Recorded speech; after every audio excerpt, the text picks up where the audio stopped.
if you could convince someone to see something that wasn't actually there? That's exactly what a clever tailor does in this story, making a vain king believe he's wearing an invisible suit. Join us as we explore the timeless tale of the clever tailor and the king's new suit, and learn about honesty and the consequences of pride. Hello everyone, welcome back to my channel. Today I'll tell you the story of the clever tailor and the king's new suit. In the grand kingdom of Rajagar, King Virendra was known far and wide for two things: his love for fashion and his incredible vanity. Each week he wore a new outfit, and it was customary for all ministers and courtiers to show exaggerated compliments, regardless of how ridiculous he looked. One summer, after exhausting every silk, satin, and brocade available in the land, the king summoned his royal designer and declared, "I want something no one has ever seen before. A suit so unique, so magical, that only the truly wise and worthy can even see it." The royal designer paled. "Your Majesty, such a fabric doesn't exist." "Then find someone who can make it," the king said, "or start stitching leaves." Word spread through the kingdom, and one day a humble tailor named Bhanu arrived at the palace gates.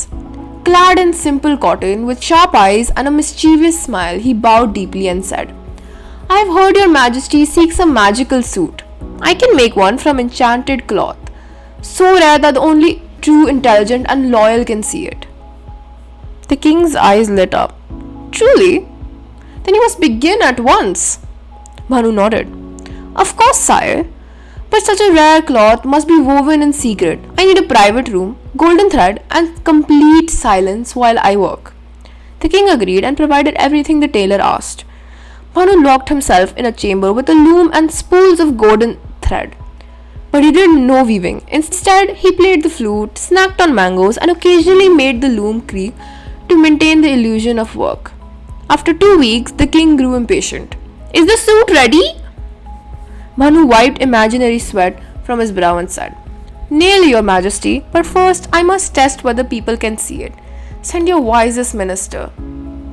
The king summoned Minister Varma, an honest old man with a long white beard and a reputation for truthfulness. Bhanu led him into the room and dramatically waved towards the empty loom. "Well, minister, what do you see?" Varma stared at the loom. He saw nothing, but he recalled Bhanu's words, "Only the wise and the loyal can see it." Panic rose in his heart. "If I say I see nothing, the king will think of me as a fool, or worse, a traitor." "Ah, it's exquisite," Varma lied. "Such fine patterns, such elegance." The king beamed when Varma reported back. One by one, Bhanu showed the suit to more ministers and courtiers. No one saw a thing, but no one dared to admit it. They praised the colors, the cut, and the fabric's flow, all completely imaginary. Finally, Bhanu announced, "The suit is ready." On the day of the grand unveiling, the entire palace gathered in the courtyard.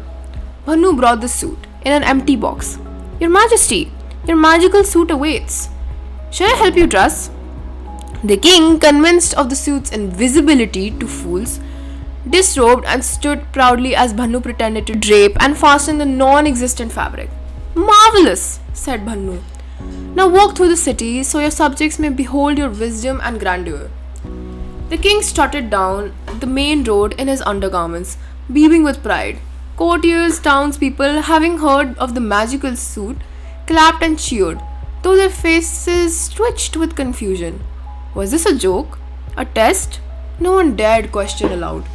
Then, amidst the crowd, a child perched on her father's shoulder and shouted, "But the king is in his underwear!"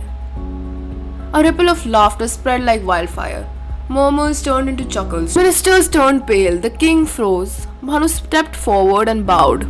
"Your Majesty, only a child, free from the fear of courtly politics, could tell the truth." The king's face turned crimson. You tricked me!" Bhanu smiled. "I simply made a suit no one could see. I never said it existed." The king opened his mouth to shout, but then paused. For the first time, he looked around and saw his people laughing, his ministers squirming, his own foolishness. And then something miraculous happened. He laughed. He laughed so hard, tears rolled down his cheek. Bhanu, you rogue! You've stitched not cloth but wisdom. Bhanu bowed again. A suit made of truth, Your Majesty.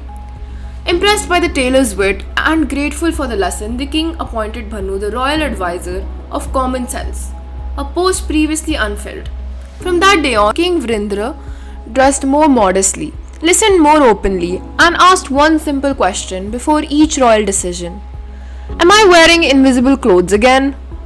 So the moral of the story is that blind flattery is dangerous, but honest truth, no matter how small the voice, can open even the eyes of a king.